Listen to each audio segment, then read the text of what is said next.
Lahat ng ginagawa nilang yan ay panglihis sa katuwiran, panglihis kung saan ang direksyon dapat. Ang gusto nilang siraan, yung mga taong gustong makita kung saan papunta at kung sino may kagagawa nitong flood control na ito. Lahat ng paraan gusto nilang gawin para ilihis nila. Para sa ganoon i-cover up nila yung mga taong kinatatakutan nila. Ang taong bayan, nahalata na silang lahat. Tingnan mo yung social media, halos putok na. Wala nang naniniwala sa pagdinig sa Blue Ribbon Committee. Kung ganyan lang ang kanilang mga pamamaraan para isiwalat talaga ang totoo. Meron talagang deliberate na pamamaraan ang ginagawa nila para ilihis, para ilayo. Opo, may kumakalat to ngayon na balita sa social media na ang inyo daw may bahay, sir, ay independent director na isang insurance company na konektado naman sa pamilya Diskaya. Ano po yung masasabi, sir? Sinong konektado? Ang inyo pong may bahay, misis nyo po. Paano na maging konektado ang asawa ko sa Diskaya? Oo, link daw sa insurance firm tied to Diskaya projects. Ano ba, balita ba yan? Nasa ano ito, sir, nasa social media na, pati nabalita yata sa Bilyonaryo Channel. Oo, yung mga bayaran channels yan eh. Aha. Mga bayaran media. Ano po masasabi niyo doon, sir? Opo, go ahead. Aljo, sabihin mo, mag-research sila ng konti para malaman nila ano yung independent director sa isang kumpanya. Opo. Ang isang independent director, wala siyang pagmimay-ari doon sa kumpanya. Wala siyang kinalaman sa management at wala siyang kamag-anak sa mga shareholders. Mm-hmm. Yun ang magiging quality para maging independent director. Kapag hindi ganon ang katangian mo, hindi ka tatanggapin na independent director. Yan isang ayon sa Insurance Code of the Philippines. Kaya makikita mo, ang asawa ko wala siyang pagmamay-ari, wala siyang connection sa management, wala siyang kakilala o kamag-anak sa mga, kakilala siguro, pero wala siyang relation sa mga shareholders. Ang tungkulin niya ay yung nilalaman lang ng batas na to protect the minority shareholders at saka kung pinag-uusapan nila yung governance, paminsan-minsan siguro nakakapag-contribute siya. Ngayon, kung halimbawa yung mga Diskaya o iba pang mga contractors ay kumuha ng serbisyo ng mga insurance na nagkataong siya isa sa mga independent directors, ano bang kinalamanan ng asawa ko ron? Pati nga mga sasakyan nag-a-apply sa sa insurance ng baka naman yung mga sasakyan ninyo na-cover din ng mga insurance na kung saan yun nga, baka ano ba pangalan ng insurance daw? Stronghold Insurance. Baka yung mga sasakyan ninyo kinover ng Stronghold. Masama ba yun? Opo.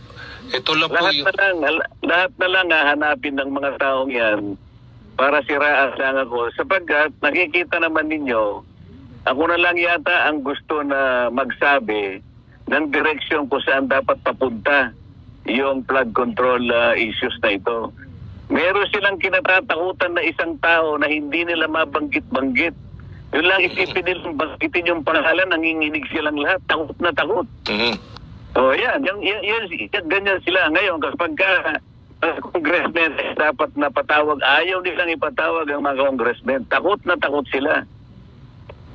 Opo. Napapansin nyo siguro. Opo. Okay. May iba po ako, Senator Marcoleta. Ang sabi po ni Senator Lacson ay paubayan na sa Manila RTC yung pag-imbestiga sa controversial affidavit ng surprise witness nyo po. Anong yung masasabi? Hindi ba siya interesado na ipatawag yung notaryo kung bakit niya sinasabi na hindi siya may-ari ng signature halimbawa? Hindi ba siya interesado na malaman ang katotohanan? Pati pamamahala niya doon. Tinitira nila yung credibility ng witness at magitan ng notaryo. Umarap na nga sa kanila. Hindi pa sila bumili. Pinagtatanong nga Ang totoo niyan, kahit walang notaryo yun, pwede na yun ngayon, para lang magkaroon ng butas, para lang pasamain yung kredibilidad ng tao, ayun. pati notaryo. Tawagin mo yung nagnotaryo para malaman natin kung bakit niya dinideny yun. Ang totoo niyan, halos lahat ng nagnotaryo rito, hindi naman sila yung pumipirma talaga eh. Yung mga staff nila, mga sekretarya nila eh. Ipakikita ko sa kanila, kung tawagin niya lamang, ba't tayo niyang tawagin? Opo. Kasi ang giit ni Senator Lacson, kung ang komite ay kikilos patungkol sa mga issue kaugnay ng notarization, sabi niya, gaya ng pagsabihan ng notarial register ng abogado, ang pirma ay lumitaw sa affidavit ni Gutesa, malilihis daw ang takbo ng pagdinig. Siya naglihis nun di ba? Pinagdiskitahan nila yung notaryo. Sino naglihis? Di sila. Sana kung nagkasya na lang siya, nung sumumpa yung tao sa harap nila, pinagtatanong naman nila, sumumpa din siya doon. Bakit kailangan mo bang pag-usapan ng notaryo? So, kailangan nilang gumawa ng paraan para ilihis talaga. Sinasadya nila, silang naglilihis. Ngayon, tinawag niya yung notaryo, pagkatapos ayaw niyang puntahan. O, sino nagpasimula? Hindi ba siya? Ngayon, tinawag niya yung notaryo, pagkatapos ayaw niyang puntahan. O, sino nagpasimula? Hindi ba siya? Opo. Okay. Ano po ang aasahan naman ng taong bayan sa mga susunod pang pagdinig dyan po sa Senate Blue Ribbon Committee? Kayo po ay pupunta, Senator Marcoleta. Itanong ko sa kanila, sapagkat ang tao parang wala nang maasahan, sapagkat kung saan papunta dapat, yung dapat puntahan, nililisya nila. Siya na rin ang nagsabi nalilisya na, sabing gano'n Nagsalita na yung pinakamatapang na testigo na nakita natin. Gusto pa nilang i-discredit. Mahala ng taong bayan, umusga dyan, Aljo. Opo, okay. Sa pangkalahatan na lang po, Senator Marcoleta, na binibira ho kayo. Oo, meron ho talagang mga taong nais kayong siraan. Mensahe na lang po sa pangkalahatan, Senator Marcoleta. Walang problema sa akin yon. Ang taong bayan matalino. Lahat ng ginagawa nilang yan ay panglihis sa katuwiran, panglihis kung saan ang direksyon dapat. Ang gusto nilang siraan, yung mga taong gustong makita kung saan papunta at kung sino may kagagawa nitong flood control na ito. Lahat ng paraan gusto nilang gawin para ilihis nila. Para sa ganoon i-cover up nila yung mga taong kinatatakutan nila. Ang taong bayan, nahalata na silang lahat. Tingnan mo yung social media, halos putok na.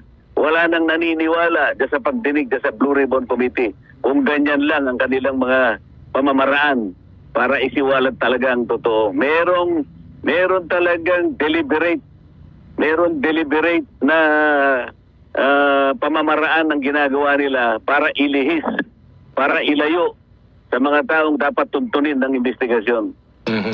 Opo, pwede ko ba mahabol itong tanong, Senator Marcoleta, hindi pa daw may tuturing na state witness sa mga sawang Diskaya, bagamat ito'y kinumpirma na ng DOJ, protected witness sa mga ito. Nasa sa kanila yon sapagkat namimili sila ng witnesses. Pati nga yung pagpunta ng DOJ sa hearing namin, nagkalabo-labo na. Nagkahasama na yung balat sa tinalupan. Hindi na tamang pagdinig yan. Saan ka nakakita na kapag nagdidinig kami, dinidinig namin ang mga witnesses, bigla na lamang po darating si Secretary Remulla, kukunin niya yung witness, pagkatapos ibabalik niya, meron na siyang ibang supplemental affidavit. Hindi na yan ang tamang pagdinig in aid of legislation. Maraming salamat po sa inyong panahon, Senator Rodante Marcoleta. Magandang umaga po. Salamat po.